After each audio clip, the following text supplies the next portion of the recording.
گوجری زبان میں اپڈیٹ سنیے۔ بھارتی حکمرانوں کی ہمیشہ تو یہ کوشش رہی ہے کہ وہ مختلف قسم کی سازشاں، غلیظ منصوبہ، پروپگنڈا اور اشتعال انگیز بیان بازی کے ذریعے جنوبی ایشیائی خطہ کے اندر انارکی، افراتفری، پیڑ اور جنگ و جدل کو ماحول پیدا کرے۔ یہ بھارتی مکار حکمرانوں کی پرانی ریت ہے کہ وہ خود اور اپنا میڈیا کے ذریعے دو ملکوں کے بچکار کشیدگی نہ ہوا دے دیں، اسے پرانی نفرت اور اشتعال انگیزی کی پالیسی نہ ایک باری پھر تازہ کرتا ہوا بھارتی نیتا کا آزاد جموں کشمیر ور دعویٰ علاقائی امن و سلامتی اور استحکام واسطے بھارت کا بدتا و خطرہ کی گھنٹی بجا رہے ہیں۔ آزاد جموں کشمیر ور بھارتی سیاسی اور عسکری قیادت کا غیر ذمہ دارانہ ریمارکس کشیدگی نہ مزید ہوا دے رہے ہیں اور جنوبی ایشیائی خطہ نہ جنگ کا علاوہ ماں پھینک رہا ہے۔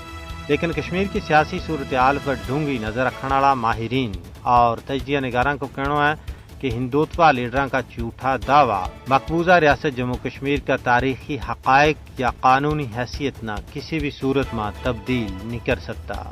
البتہ بھارت اپنے زیر تسلط جموں کشمیر کا لوگوں کا مسلمہ حق کی خود ارادیت کی جد و جہد نہ دبان اور اپنا سیاہ کرتوتوں ور پردو کالن واسطے اس قسم کا شوشہ چھوڑ رہا ہے۔ مودی کا غیر جمہوری اور غیر قانونی اقدامات جنوبی ایشیائی خطہ کا امن واسطے سنگین خطروں ہیں۔